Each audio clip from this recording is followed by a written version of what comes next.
Bismillahirrahmanirrahim. Assalamualaikum warahmatullahi wabarakatuh.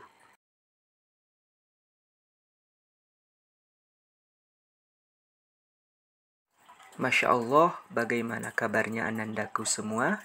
Semoga semua sehat walafiat. Hari ini kita akan sama-sama menyimak kisah hijrahnya Rasul kita tercinta. Siapa? Betul sekali. Nabi Muhammad Sallallahu Alaihi Wasallam. Sebelum kita memulai mendengarkan cerita dari Ustadz, kita mulai dengan berdoa terlebih dahulu. Dan juga mengucapkan ikrar secara bersama-sama. Yuk sama-sama kita mulai. Sikap berdoa, tangannya diangkat, kepala tundukkan, pandangan ke tangan. Berdoa, mulai. Astaghfirullahaladzim, astaghfirullahaladzim, astaghfirullahaladzim. Ya Allah, ampunilah dosa-dosaku. Ya Allah, ampunilah segala kesalahan yang telah aku perbuat. Ya Allah, aku minta ampun kepadamu. Ampunilah kesalahan ayah dan bundaku, adik dan kakakku, guru-guruku, dan juga teman-temanku. Ya Allah, muliakan dan bahagiakan aku, ayah bundaku, adik dan kakakku, guru-guruku, muliakan dan juga teman-temanku. Ya Allah, lembutkanlah hatiku dan temanilah aku selalu. Ya Allah, mudahkanlah dan bantu aku dalam menerima ilmu-Mu. Berikanlah aku kepahaman dan kekuatan untuk mengamalkannya. Amin, amin, ya Allah, ya Rabbal Alamin.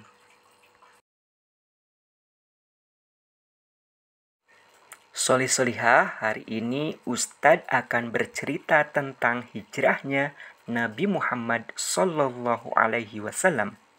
Sebelumnya Ustadz ucapkan selamat tahun baru Hijriah 1 Muharram 1443 Hijriah. Semoga Allah tambahkan keberkahan, kebahagiaan, juga kesuksesan untuk kita semua. Amin, amin ya Allah, ya Rabbal Alamin.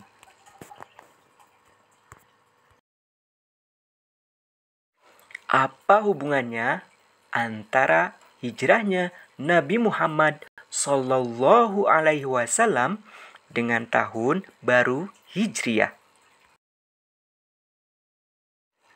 Ustadz akan bercerita secara singkat sejarah hijrahnya Rasulullah Sallallahu Alaihi Wasallam dari Mekah ke Madinah.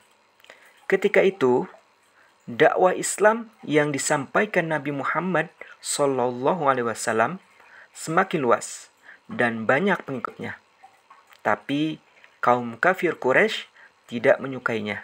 Mereka pun semakin banyak yang menyakiti dan menyiksa kaum muslimin.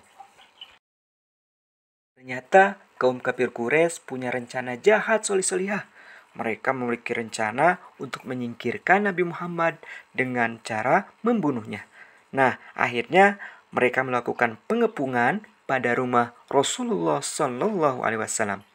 Pada malam itu, kaum kafir mengendap-endap mendatangi rumah Rasulullah Sallallahu Alaihi Wasallam. Mereka pun tanpa izin menyikap selimut Rasulullah. Astagfirullahaladzim, tidak sopan sekali mereka. Ternyata yang ada di bawah selimut itu adalah Ali bin Abi Thalib, bukan Nabi Muhammad. Karena Nabi Muhammad sudah melakukan perjalanan menuju Madinah. Di tengah perjalanan, Nabi Muhammad Sallallahu Alaihi Wasallam sempat berhenti untuk beristirahat di sebuah gua bernama Gua Thur. Nah, ketika Nabi Muhammad Sallallahu Alaihi Wasallam beristirahat, hampir saja Nabi Muhammad Sallallahu Alaihi Wasallam tertangkap oleh orang kafir Quraisy. Karena ternyata orang kafir Quraisy mengejar. Alhamdulillah, berkat pertolongan Allah melalui seekor laba-laba yang menutupi goa dengan sarangnya, Nabi Muhammad Sallallahu Alaihi Wasallam pun selamat sampai di Madinah dan disambut dengan sukacita oleh masyarakat Madinah yang waktu itu sudah banyak memeluk agama Islam. Di Madinah, Rasulullah Shallallahu Alaihi Wasallam membangun kekuatan Islam, memperkuat persaudaraan antara kaum muslimin, mendirikan masjid, serta menjalin hubungan baik dengan masyarakat kota Madinah yang berbeda agama. Dan setelah itu, agama Islam berkembang pesat sampai kepada kita hari ini.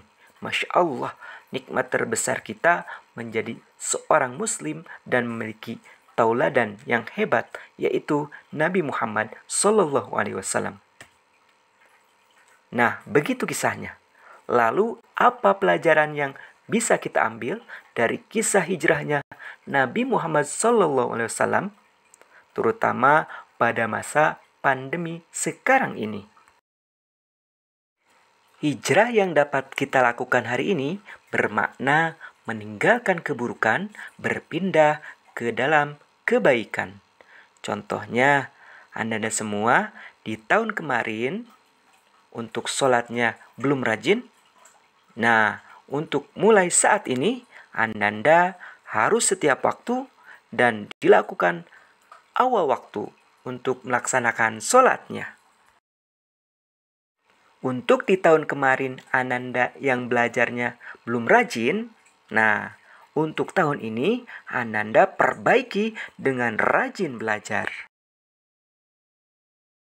Di tahun kemarin Ananda yang belum taat kepada ayah bundanya, nah untuk tahun ini Ananda semua harus taat kepada ayah bundanya. Di tahun kemarin Ananda yang belum menutup aurat, mulai tahun ini Ananda harus berazam untuk menutup aurat. Nah, sekarang kita akan membuat resolusi hijrah. Silahkan Anda semua menyiapkan lembar kertas. Selanjutnya, Ananda isikan poin-poin di atas sesuai resolusi hijrah yang Ananda ingin lakukan tahun ini. Semoga dengan adanya pandemi ini mengajarkan kepada kita semua tentang banyak arti kehidupan, saling membantu, mempererat persaudaraan, dan tentunya senantiasa mendekatkan diri kepada Allah Subhanahu wa Ta'ala. Terapkanlah selalu protokol kesehatan, jaga jarak, pakai masker, selalu mencuci tangan, kuatkan imun dan iman agar kita aman. Amin, amin, ya Allah, ya Rabbal Alamin. Memburu rusa di dalam rimba, rehat sebentar di pohon sena. Awal Muharram telah tiba, semoga hijrah lebih bermakna. Payung patah melayang di angkasa, hari Selasa jatuh ke istana. Berlindunglah kepada Yang Maha Kuasa dari segala wabah dan bencana. Sekian dari Ustadz. Assalamualaikum warahmatullahi wabarakatuh.